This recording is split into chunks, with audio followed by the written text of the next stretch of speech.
नमस्कार दोस्तों, आपका स्वागत है आपके अपने YouTube channel learning point with Abhishek में। यहाँ आपको मिलता है डेली न्यूज़पेपर का डिक्टेशन।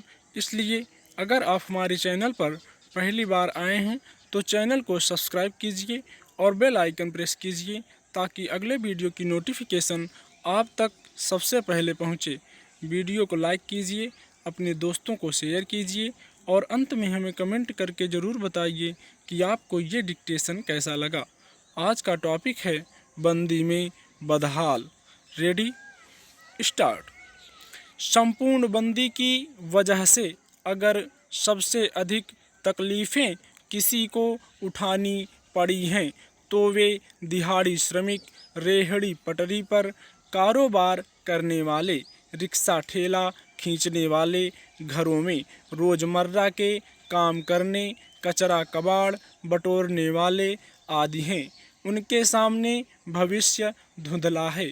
इसलिए बंदी के शुरुआती चरण में ही हजारों की संख्या में ऐसे लोग पैदल अपने घरों की ओर कूच कर गए थे। सरकारों ने जगह जगह अवरोध लगाकर उन्हें रोका और भरोसा दिलाया कि उनके रहने खाने यहाँ तक कि रोजी रोजगार की मुश्किलें दूर की जाएंगी। इसी क्रम में दिल्ली में रैन बसेरे खोले गए तो विभिन्न शहरों में जगह जगह उनके लिए तंबू तान दिए गए। सरकारी स्कूलों आदि के भवनों में उनके ठहरने का इंतजाम किया गया। सरकारों ने खुद और कुछ स्वयंसेवी संगठनों के साथ मिलकर उनके भोजन आदि का प्रबंध करने को कोशिश की, मगर उनमें जल्दी ही व्यवस्था की खामियां उजागर होनी शुरू हो गईं। रैन बसेरों और सरकारी भवनों में ठहरे लोगों का असंतोष फूट पड़ा। दिल्ली के कुछ केंद्रों में हिंसक झड़पें हुईं तो सूरत आदि जगहों पर लोगों ने पत्थरबाजी की। वे उन केंद्रों से पलायन करने का प्रयास करते देखे गए। ना तो उन्हें समुचित भोजन मिल पा रहा है और ना उनके आसपास साफ सफाई हो पा रही है। कई जगह पीने के पानी तक की किल्लत है। कोरोना का चक्र तोड़ने के लिए सुरक्षित दूरी बनाए रखना आवश्यक है। इसलिए समूह में निकलने की इजाज़त नहीं है। लोग जहां हैं उन्हें वहीं रहने की हिदायत दी जा रही है।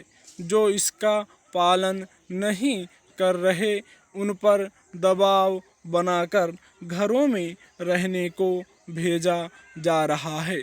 कई शहरों में कर्फ्यू है।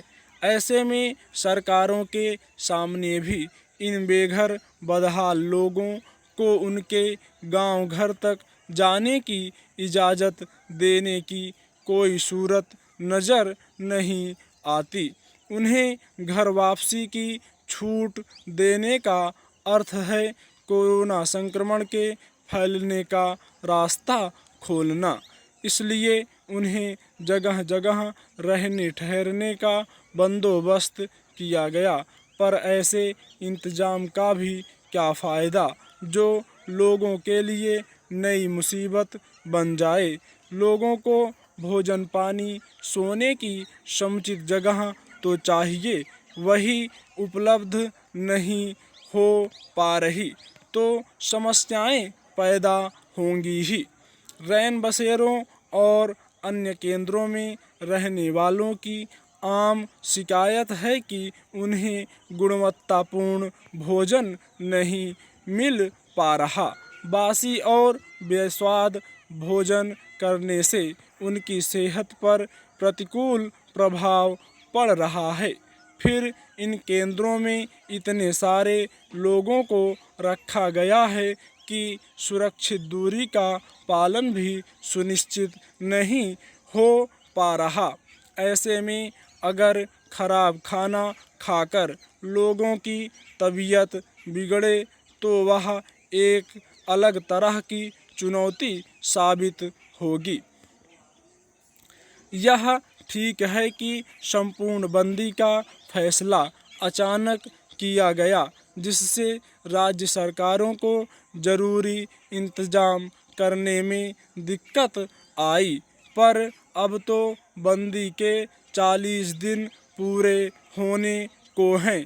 अगर अब तक इन केंद्रों में माकूल सुविधाएं उपलब्ध नहीं कराई जा सकी हैं, तो इसे सरकारों की विफलता ही कहा जाएगा।